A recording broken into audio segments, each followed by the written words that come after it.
Terminemos de tomar la asistencia por aquí. Quedó por González, economista. Analista. Sí, Damaris González.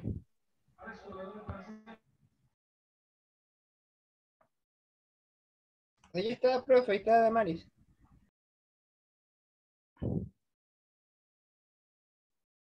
Tiene el micrófono prendido, pero no le sale el audio. Ahí sale que tiene.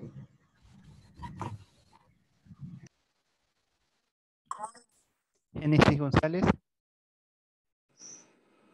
Tiene problemas con el Profe audio. le escribió en el chat, Damaris. Profe Gonzabay, presente. González. Sí, Ya, presente. González. Ya, Génesis González. González tiene problemas con el audio, pero le escribió por el chat. ¿Quién? González. González, sí, ya la vi. Brian Guamán.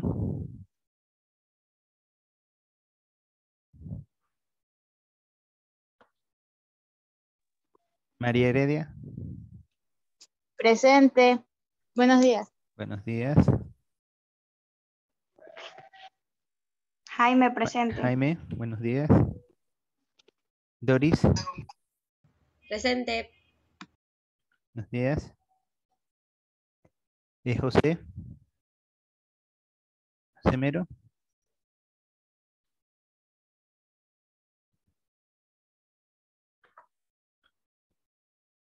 Jessica Morales.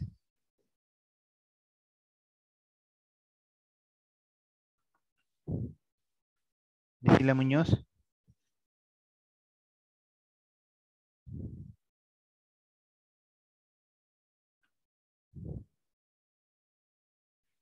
Álvaro Plúas. Presente. Y a la izquierda.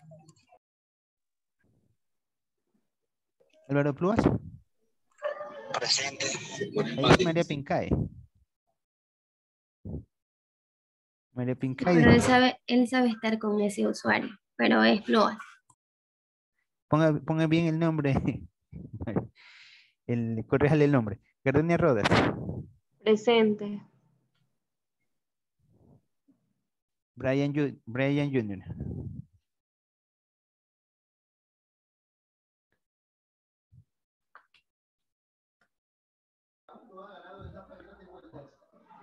Sánchez, Kevin presente. Sánchez. Buenos días, economista. Zuli Torres. Presente, buenos días, economista. Buenos días. Eric Valverde. Presente, profesor, buenos días. Buenos días. María Vargas. Buenos días, profesor, presente. Buenos días.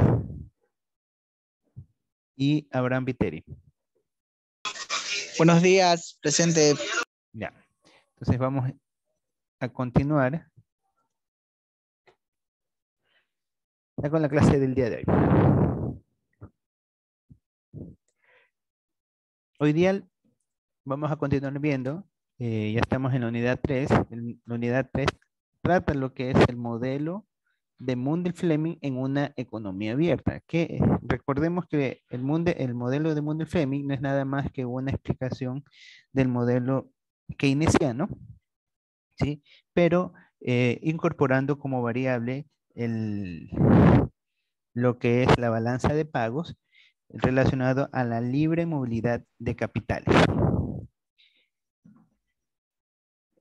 El objetivo que tiene la unidad 3 es poder entender las políticas económicas dentro de una economía abierta. Para hoy vamos a ver lo que son la política fiscal de tipo de cambio fijo. Aquí es tipo de cambio fijo y flexible, ¿no? Tipo de cambio fijo. Lo mismo, el objetivo es, vamos a aprender los efectos de la política fiscal en un tipo de cambio fijo y flexible. Esos son los temas que estudiaremos el día de hoy. Temas que ustedes ya de alguna manera hemos trabajado.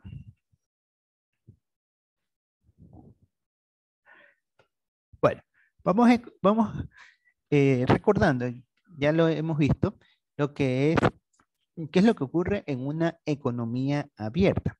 nosotros en una economía abierta sabemos de que por el hecho de las relaciones que se dan entre las distintas naciones, vamos a tener que van a intercambiarse las monedas de una con otra y con esto surgen lo que se conocen como los tipos de cambio. Entonces ya sabemos de que cada nación que posee su propia moneda tiene que utilizar divisas, es decir, moneda extranjera, cambiar la moneda nacional por una moneda extranjera para poder hacer intercambio comercial.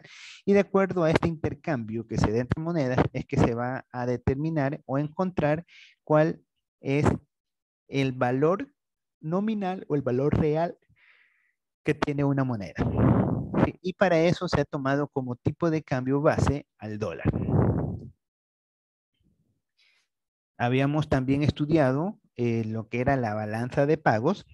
Sabemos que la balanza de pagos tiene que estar en equilibrio entre lo que es el saldo de la cuenta corriente y el saldo de capitales deben estar en equilibrio, debe quedar cero. Recordemos que el saldo de la cuenta corriente refleja los movimientos que se dan para los sectores, para lo que es el sector público, y el saldo de capital corresponde a lo que es la empresa privada, ¿no? Y cuando estos valores se encuentran por igual, entonces no, vamos a tener que hay un equilibrio en balanza de pagos. Si tenemos de que el saldo de la cuenta corriente no cubre todas las operaciones que realiza la balanza de pagos, la balanza de capital, teníamos nosotros que se iba a presentar un déficit en balanza de pagos que era necesario cubrir vía, ya sea vía de reservas monetarias o vía endeudamiento. Entonces, de esto también se va a depender o va a derivarse a lo que son las políticas cambiarias posteriormente, ¿no? Entonces, todos estos elementos se interrelacionan entre sí. En una economía abierta, el equilibrio de mercado va a estar dado por la producción. Este de aquí, acuérdense que es la producción, es la fórmula del Producto Interno Bruto, donde tenemos el consumo, que es una función relacionada por el nivel de la producción o el que da el ingreso disponible y los niveles de tributos, la inversión, que es una forma funcional que depende de las cantidades producidas y la tasa de interés que se determine, el gasto público, que eso es una decisión política, y las exportaciones netas. Como estamos hablando de las exportaciones netas, aquí va a influenciar lo que es la tasa de interés en los niveles productivos y va a influenciar lo que son los tipos de cambio. De acuerdo a los tipos de cambio, pueden acrecentar o decrecentar el resultado que se da en la producción nacional, disculpen. Y teníamos, por otro lado, la función que determina la oferta monetaria. Entonces tenemos que la primera curva hace una representación de lo que es la curva IS.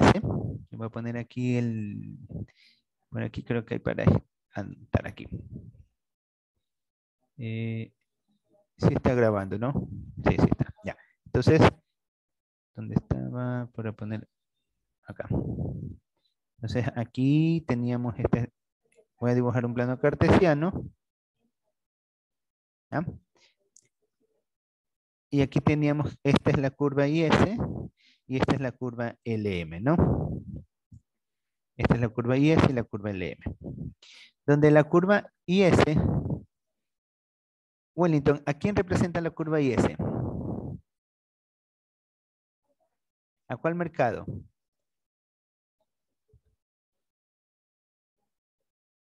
No está Wellington. Sí, economista, sí. Al mercado de bienes. Al mercado de bienes, ¿no? Y por lo tanto, el mercado el mercado de la curva LM, ¿a quién lo va a representar?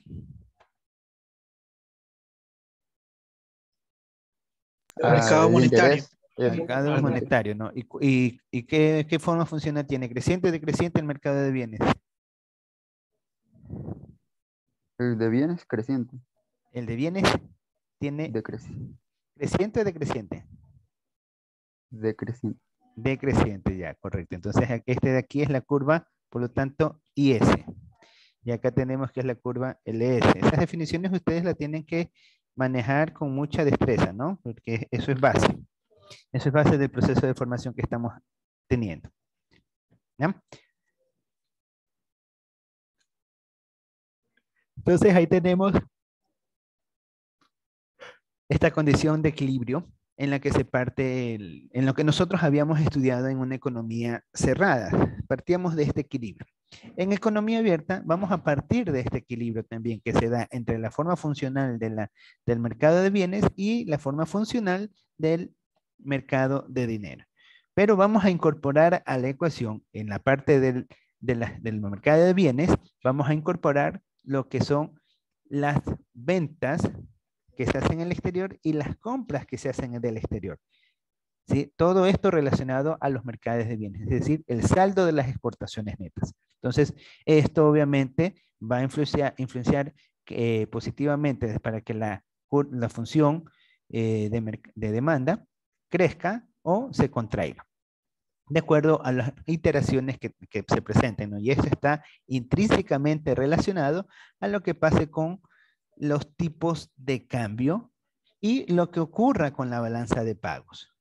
De igual manera, nosotros vamos a tener que esta forma funcional LM, que acuérdense que esto estaba relacionado con respecto a la tasa de interés y los niveles de producción, aquí va a estar, y de igual manera va a depender de lo que ocurre con la tasa de interés, que ahora la vamos a clasificar en dos. Ya vamos a tener una tasa de interés, no solamente la tasa de interés local, sino que ahora vamos a tener una tasa de interés internacional, que es la tasa de interés mundial. Entonces, aquí tenemos que es la tasa de interés y vamos a llamarle como I asterisco, acá voy a poner I asterisco, que es la tasa de interés internacional.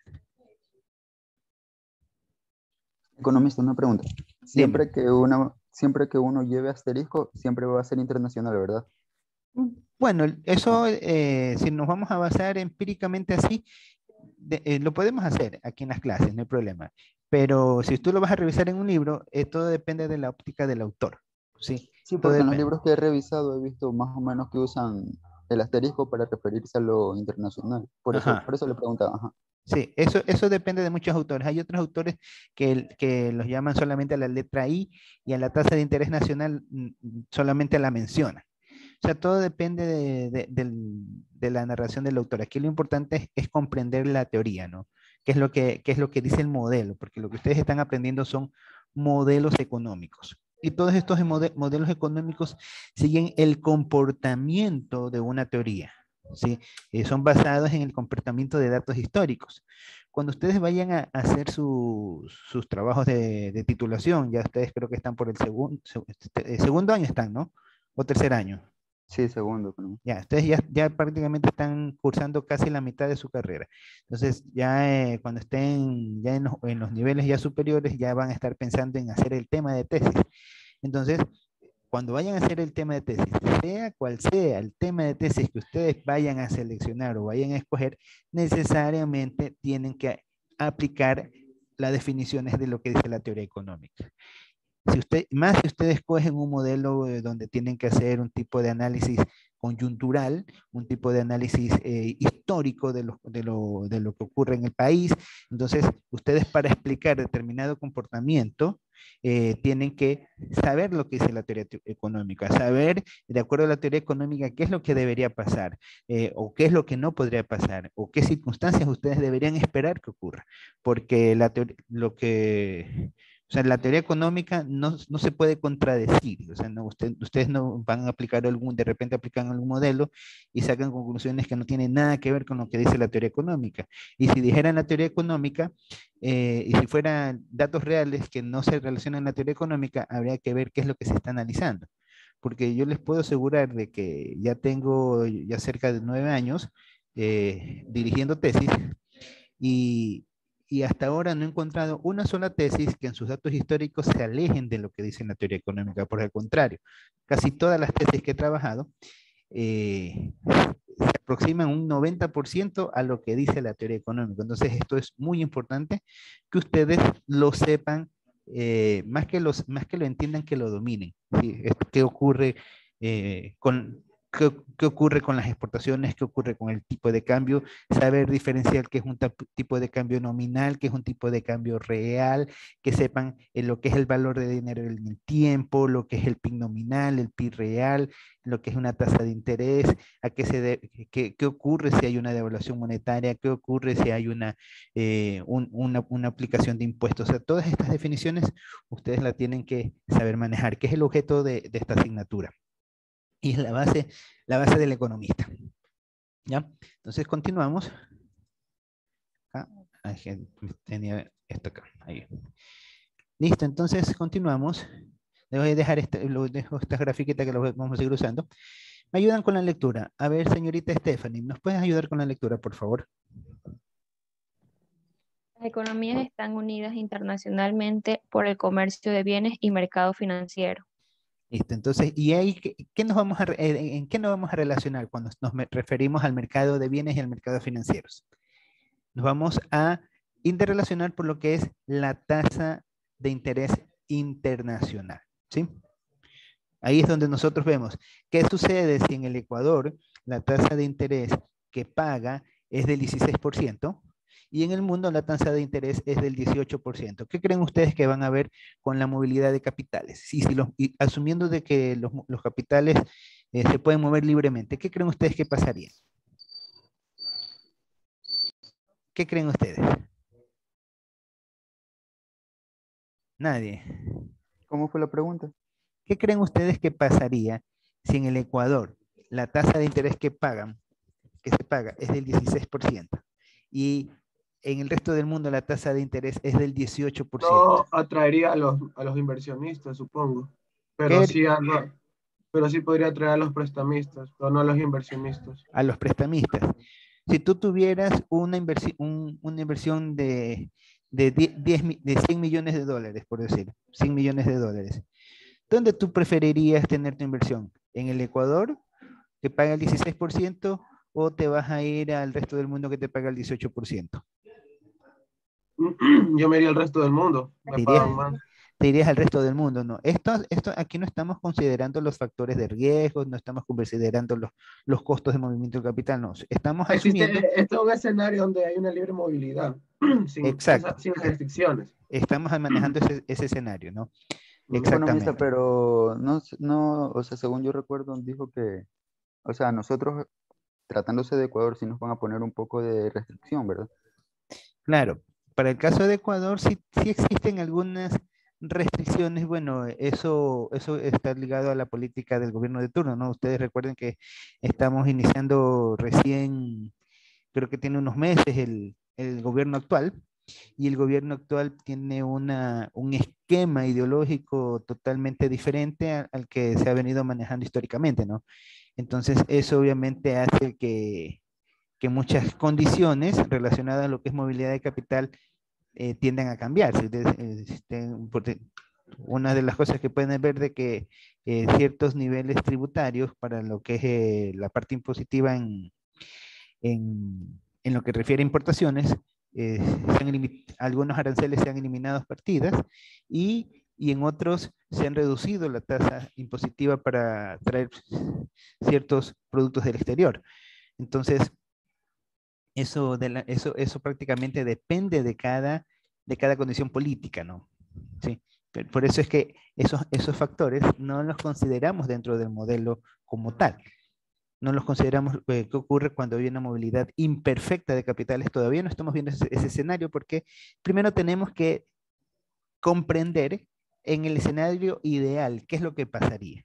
Entonces, una vez que comprendamos qué pasa en el escenario ideal, ahí sí podemos decir, ya, si hubieran ciertas condiciones, ciertas restricciones, ¿qué condiciones podría efectuarse? ¿Sí? Entonces, es la forma más sencilla de comprender todas estas aristas, porque ustedes pueden darse cuenta de que en economía todo está vinculado. Si tú afectas una variable, hay un conjunto de variables que se van a movilizar y desplazar y que a la larga te van a afectar a la variable inicial. Entonces, toda la economía, todas las ecuaciones están vinculadas, todo está vinculado. Y lo que se hace en economía, una vez no se lo puede volver a repetir. Por eso la economía no es experimental, porque en un experimento tú puedes repetir n veces el mismo escenario para obtener diferentes resultados. En cambio, en economía tú no, tú trabajas con personas, es una ciencia más de tipo humanística y social en el cual se la maneja matemáticamente. Entonces, la reacción de una persona o de un conjunto de personas no va a tener el mismo efecto dos veces.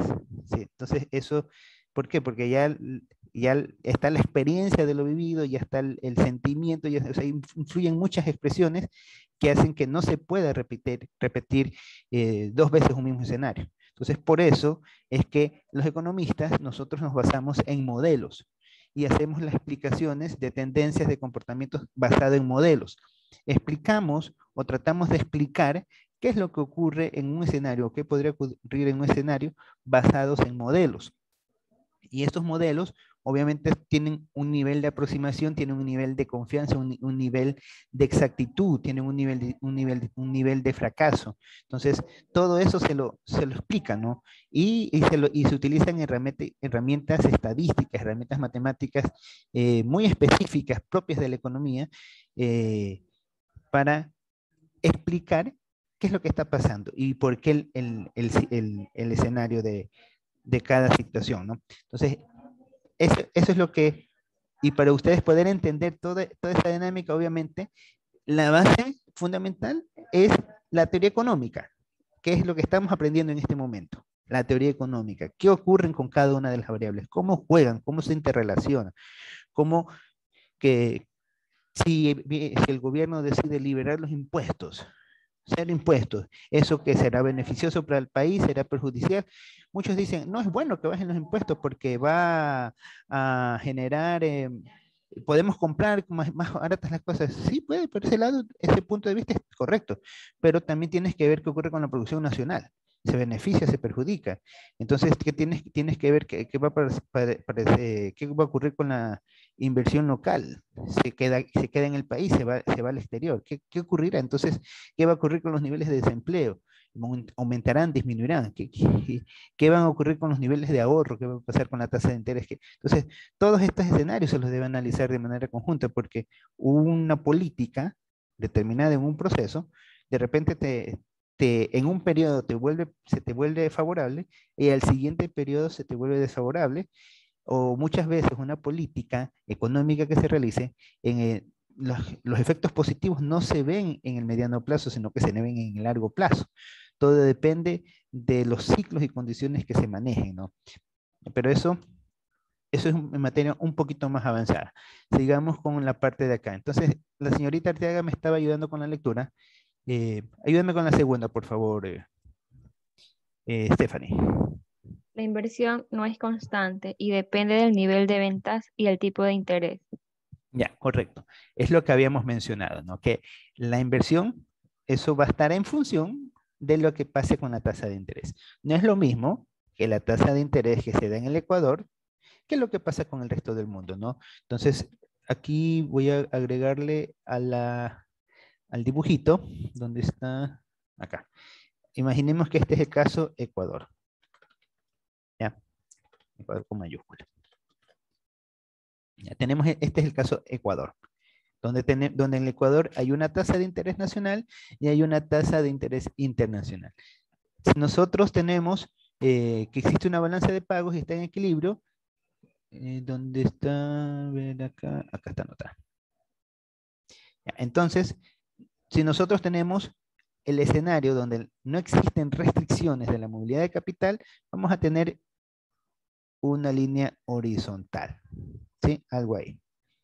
Entonces, este sería el equilibrio en el cual se encuentra la economía en el territorio ecuatoriano, si todos los niveles se mantienen constantes. Que sea beneficioso o perjudiciales para uno u otro grupo, no nos vamos a meter ahorita en ese detalle, pero simplemente vamos a establecer de que en este punto estamos en equilibrio. Aquí nos encontramos en un equilibrio. ¿Sí? Aquí nos encontramos actualmente, este es el equilibrio. Ahí estamos en equilibrio. ¿Ya? Entonces nosotros, ¿qué es lo que vamos a ver? ¿Qué ocurre si de repente viene el gobierno y dice, vamos a aplicar una tasa impositiva. Entonces, ¿qué va a pasar al implementarse esa tasa impositiva? ¿A quién afectará? Sabemos que los impuestos reducen los niveles de consumo, entonces obviamente va a afectar de manera directa a la curva IS. Entonces, ¿qué va a hacer con la curva IS? ¿La va a extraer, la va a aumentar o la va a contraer? Entonces, si la contrae, si la contrae, tendríamos que se viene para acá abajo. Entonces, se rompe el equilibrio. Al momento que se rompe el equilibrio, ¿qué va a pasar?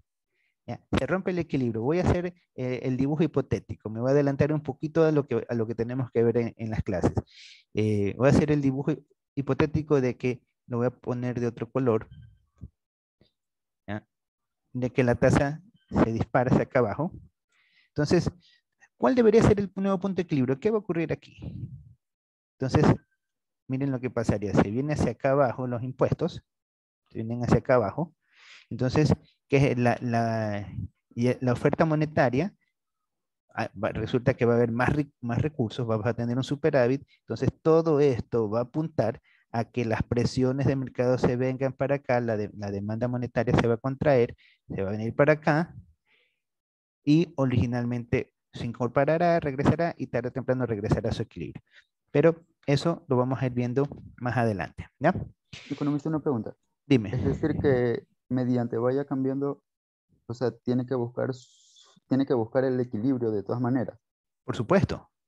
Porque en este equilibrio, en este punto, es donde se ajusta el presupuesto del Estado, en este equilibrio.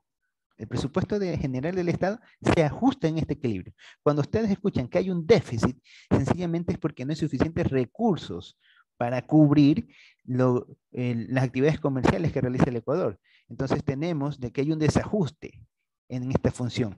Y si tenemos esta curva que es irregular, por ejemplo, tendríamos algo así. Que hay restricciones para salir, podríamos tener algo así. Entonces, si hay un desequilibrio, entonces, ¿qué va a pasar? Va a haber un déficit. Este déficit, ¿a quién perjudica más? ¿A quién perjudica menos? Ya. Esos escenarios los vamos a ir viendo poco a poco, porque no podemos de una empezar a contestar todas esas preguntas, porque hay que entender cada una de las fuentes, cada una de las bases, hay que entenderlas bien y conocer toda su lógica y toda su dinámica. ¿Sí? Por eso es que vamos paso. Profesor, disculpe. Dime. O sea, lo que me dice, o lo que le estoy entendiendo un poco es que si existe, si la curva IS se contrae, la curva LM tiene que buscar una forma de volver a encontrar un equilibrio con la curva IS. La curva IS, ¿qué representa? No lo veas de memoria, no lo veas de memoria. Esto no es de memoria, esto es análisis. La IS es el mercado de bienes. Si el mercado de bienes se contrae, ¿qué significa que se contrae el mercado de bienes? Que hay menos cosas que se están produciendo. La economía está produciendo menos o hay menos personas comprando. Y si tú tienes que hay más dinero, ¿qué crees que va a ocurrir? Si hay más dinero, este dinero se va a ir, y si estuviéramos en una economía cerrada, se va a ajustar hacia abajo el equilibrio. Pero si estamos en una economía abierta, ¿qué crees que va a hacer la gente? Que coge su dinero y se va para otro país. Y eso súmale de que la tasa de interés afuera pague mejor. Vas a tener corrida de capitales. ¿Qué vas a tener como consecuencia? Un déficit en balanza de pagos. Entonces, ese déficit en balance de pagos va a incrementar el problema del déficit en el presupuesto general del Estado. Va a traer más endeudamiento. Entonces, todos son un montón de sinergias que se ven encadenadas, ¿no? Obviamente, yo como ya conozco todo el proceso, les puedo intuir qué es lo que podría pasar. Pero para que ustedes puedan hacer ese análisis, hay que ir aprendiendo cada escenario por partes. ¿Sí? Ahorita ya ustedes ya están en la capacidad de entender qué pasa en una economía cerrada cuando hay, por ejemplo, una decisión gubernamental de subir un impuesto. ¿Qué pasaría en una economía cerrada si de repente hay controles a las operaciones bancarias, a los movimientos crediticios? ¿Qué pasa si el gobierno decide gastar más, decide reducir el gasto? Entonces, ustedes ya saben qué pasa con todas estas ecuaciones. Ahora lo que estamos incorporando a estas ecuaciones, a este modelo, estamos incorporando lo que es, perdón, disculpen, estamos incorporando a este modelo lo que es el tipo de cambio, porque ya tenemos relaciones económicas, ya esta tasa de interés ahora se va a ver influenciada por la tasa de interés internacional. Entonces, ¿esto qué significa? Que si la tasa de interés afuera resulta más rentable que la nacional, nosotros vamos a tener fugas de capitales. Entonces, al tener fugas de capitales, la curva LM se va a desplazar, generando un déficit en LM, o sea, se va a venir para acá abajo. Y toda esta parte de aquí hasta arriba va a ser déficit. Y este déficit tiene que asumirlo alguien. Entonces, ¿quién asume ese déficit? Obviamente el Ecuador. Y el Ecuador, ¿de dónde tiene que sacar los recursos? ¿Ve usted de dónde saca los recursos? O lo general se transfiere vía impuestos. Vía impuestos lo que hace es contraer la función. Entonces, lo que va a hacer es reemplazar. Todo eso es lo que nosotros, ustedes, al finalizar esta materia, van a estar en la capacidad de poder realizar. ¿Sí? Vamos a continuar. A ver, señorita Arteaga, la siguiente nos ayudas, por favor. Se considera el supuesto de movilidad perfecta de capitales. ¿Ya? Lo que ya habíamos mencionado, ¿no?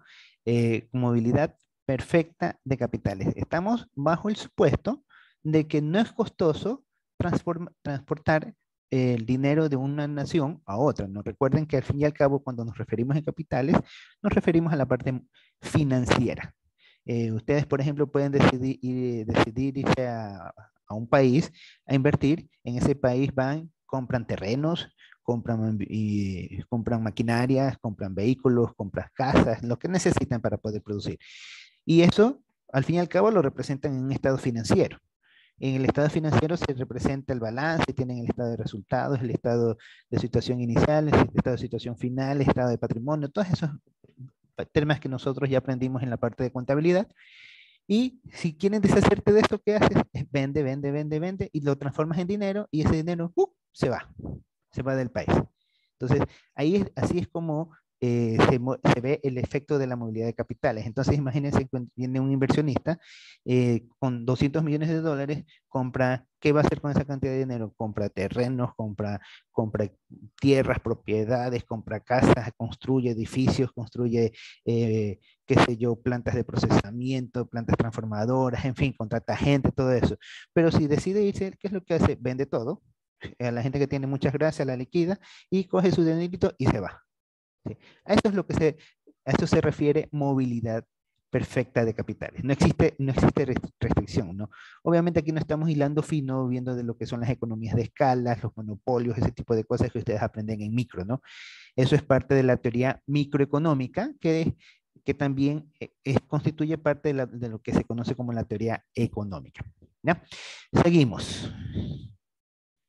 Recordemos, voy a dejar estos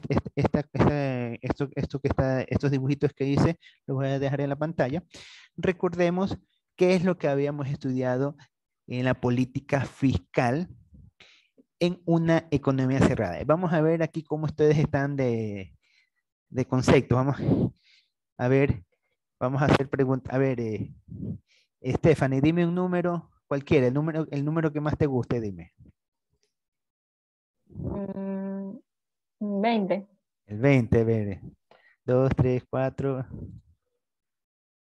5, 6, 7, 8, 9, 10, 11, 12, 13, 14, 15, 16, 17, 18, 19, 20. Cedillo. Cedillo. ¿Se encuentra Cedillo? No está. Le voy a poner fuga a Cedillo. ¿Sí está? Claro, economista. Ya, Cedillo. A ver, Cedillo, ¿me puedes mencionar una de las consecuencias de la política fiscal? O no consecuencias, uno de los efectos de la política fiscal. Dime cualquiera, el que se te ocurra.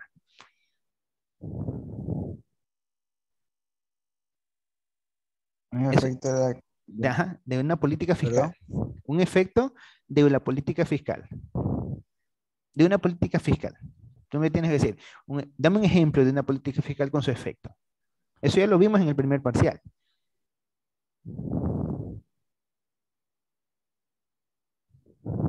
¿Ah? No me recuerdo, economista. ¿Ya? Vamos a ver con Gia. A ver, Gia, ayúdale. En este parcial voy a tomar mi lección oral, ¿ya? Vayan preparándose, porque al rato menos pensado les digo lección. Voy a tomar lección y cojo y comienzo a preguntar y ya les voy dando la nota. ¿Bien? Así que mucho ojo a eso. A ver, Gia, ayúdale. Un ejemplo del paraíso fiscal. Paraíso fiscal. ¿A qué te refieres paraíso fiscal? ¿Cómo sería, a ver, podría ser, cómo sería un paraíso fiscal un ejemplo de una política fiscal? O sea, o sea, por el territorio, dependiendo, ¿no? Ya. O sea, Debe, tengo la idea, pero no sé cómo darle ya, el punto al que se refiere. ya. A ver, vamos a hacer más fácil las preguntas, ¿ya? A ver, María Fernanda Vargas, ¿qué es una política fiscal? Buenos días, sí estoy. Buenos días. ¿Qué es una política fiscal? A ver, ¿qué nos puede decir usted? Una política fiscal. Sí, ¿qué es una política fiscal? Eso yo le tomé hasta en el examen. Ya voy a ver si contestaron o no contestaron esa pregunta. Sí, sí la contesté. Ya, ¿qué es una política fiscal? A ver, Kevin Sánchez, ayúdale por favor a los compañeros. ¿Qué es la política fiscal? Una política fiscal o un paraíso fiscal tienen mucho que ver, ya que son regímenes, ¿no? Donde son unas bajas tasas de impuestos. Un ejemplo claro sería el país de Panamá, los Ya, cuales están destinados cuyo fin a personas que no son originarias de ese país. Por ejemplo, en este caso, varios funcionarios aquí de nuestro país tienen paraísos fiscales en Panamá por ese tipo de acuerdo de bajas tasas de impuestos de interés que no pagan ellos. ya listo. Tienes la idea, Kevin, pero hay que aclarar dos cosas. La primera cosa que hay que aclarar es que una cosa es política fiscal y otra son escenarios de política fiscal, ¿sí? La política fiscal es una definición y el escenario es lo que son las condiciones en las cuales se están manejando las políticas, ¿sí? Es importante diferenciar eso. De ahí había alzado la mano otra, creo que no me olvidé el nombre. Era yo, profe. A ver, dele. Pero también quería entrar sobre una definición, sobre lo que estaba preguntando, sobre la Ajá. política fiscal. Ah, Que en esta entraba lo que es el gobierno, ya, en razón del gasto público y manejando también los impuestos del Estado. ya, correcto. Obviamente la política fiscal es una decisión gubernamental. Recuerden que la política fiscal está relacionada a la carga impositiva. Cuando nos referimos a eso, estamos refiriéndonos a los impuestos. Eso es una política fiscal. Lo que viene del fisco. Y el fisco es recaudación de dinero.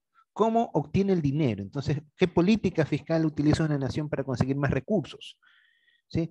Ustedes saben que el gobierno es una máquina inmensa que necesita, que realiza un montón de operaciones y tiene un montón de instituciones. Tiene la Policía Nacional, tiene el Ejército, tiene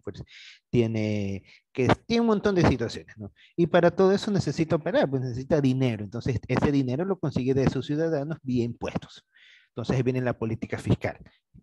Es decir, qué tanto carga de impuestos a la ciudadanía. Acuérdense que nosotros vimos los impuestos directos, los impuestos indirectos, habíamos estudiado cómo un poco se clasifican estos impuestos, que si es regresivo, que si es progresivo, que si es directo, que si es indirecto. Habíamos, por ejemplo, visto el IVA, el impuesto a la renta, todo ese tipo de actividades, ¿no? Entonces, política fiscal está relacionado a un un incremento en la carga positiva. Si nosotros decimos que el gobierno va a incrementar